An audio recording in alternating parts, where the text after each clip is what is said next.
आम्ही झेंडा वंदन इथं करू देणार नाहीत.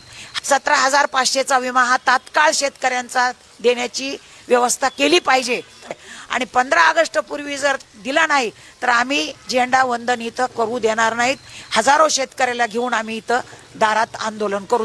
आज पहिल्यांदाच आमचे पालकमंत्री बीड जिल्ह्यामध्ये आलेले आहेत. मी त्यांचं स्वागत करते आणि आम्ही त्यांना विनंती केली आहे की महाराष्ट्राच्या माननीय नामदार मुख्यमंत्री साहेबांनी 2025-26चा जो पीक विमा 17,500 रुपये देण्याचं जे त्यांनी जाहीर केलं होतं तो पीक विमा त्यांनी दिला पाहिजे. अशा प्रकारची हेक्टरी 17,500ची मागणी आहे आणि त्यांनी द्यावा अशी विनंती करण्यासाठी, तसंच 12 तास पूर्ण क्षमतेनं शेतकऱ्याला वीज दिवसा देण्यात यावी या व अन्य काही अजून मागण्या आहेत. जसं की प्रोत्साहनपर अनुदान महाराष्ट्र सरकारनं 50,000 रुपये माफ करायचा निर्णय घेतला, पण भरतो म्हणून त्याची चूक आहे का त्या शेतकऱ्याची?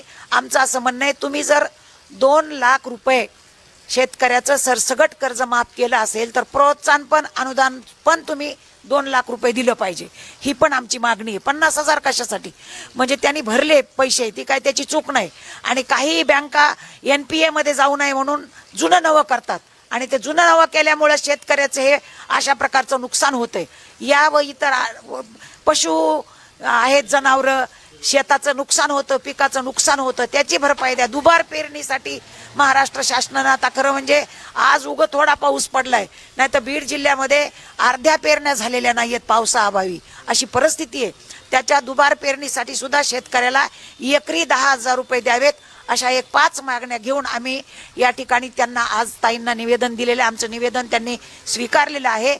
आम्ही या आपल्या चॅनलच्या माध्यमातून सांगू इच्छितो, अजून 15 दिवस आहेत ताईंना विचार करायला. त्यांनी ताबडतोब मुख्यमंत्री महोदयांना भेटून 17,500चा विमा हा तात्काळ शेतकऱ्यांचा देण्याची व्यवस्था केली पाहिजे आणि 15 ऑगस्ट पूर्वी ही व्यवस्था करावी अशा प्रकारची आमची त्यांना विनंती आहे.